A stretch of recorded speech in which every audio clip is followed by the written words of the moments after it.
But before we go, the Olympics. Are you sitting, leaning forward and enjoying the messages coming back from Paris? Because I thought it was about sport.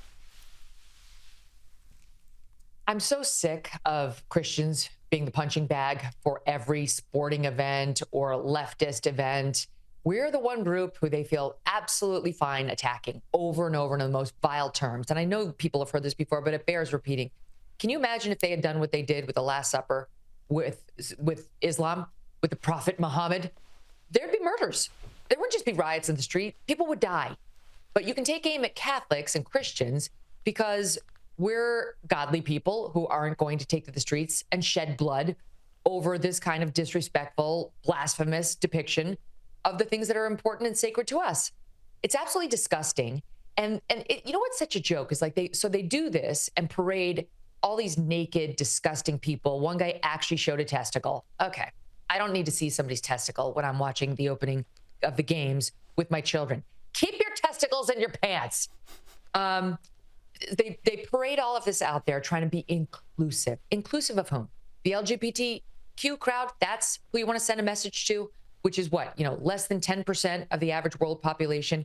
What about Christians? How about the billions of Christians that are, you don't want to send anything to them saying, we appreciate and respect you too? And by the way, it's Paris, France. I don't think that the LGBTQ crowd is feeling ignored or loathed. That's a crowd that's, had representation there on the stages of the cabarets for decades. They don't need any particular messaging.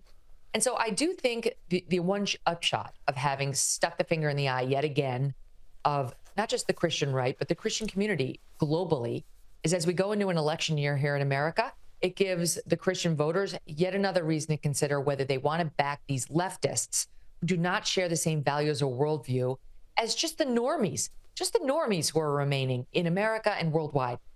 I'm disgusted by it. I'm disgusted by the fact that I've got to watch men parading as women, not just in the opening ceremonies, but in the games themselves. And I think at this point, my only prayer is that no female athlete who's actually competing over there, because keep in mind, the IOC said it's up to the individual sport to determine whether a man can compete as a woman, gets hurt. That's what I want to avoid seeing. It's one thing you pull your calf on the sideline when you're Simone Biles competing for USA Gymnastics. It's quite another when you're going into the boxing ring as an actual female and you got to face somebody who's got more testosterone than you do, Paul, out there trying to punch you in the face as a female. It shouldn't happen. It's going to happen. And my prayer is that it remains safe somehow for the actual biological women who just want to compete. And God forbid you use the word weird. I mean, that would, of course, not at all be acceptable as a description of what's happening. So obvious. Yeah, it's can I just say something? It's like so ridiculous. You think they get the messaging better at this point? Like, slow roll it. Like maybe do a little slow roll on the unveiling of your new word campaign in the media and with the top Democrats, because it's just so obvious now. It's less impactful. I get it. She wasn't the border czar, wasn't the border czar, but wasn't the border czar. By the way, she was 100% the border czar. Yes. And he's weird. He's weird. He's weird. By the way, there's absolutely nothing weird about JD Vance. Nothing weird. You're weird, Kamala, with your weird coconut tree word salad, speaking to America like we're 3-year-olds. Yes. And we all know it. So all of this is a projection. And I do think if you're anywhere right of those far left Karens for Kamala or white dudes for Kamala with your land acknowledgements and your don't criticize BIPOC, you understand who the weirdos are in this race.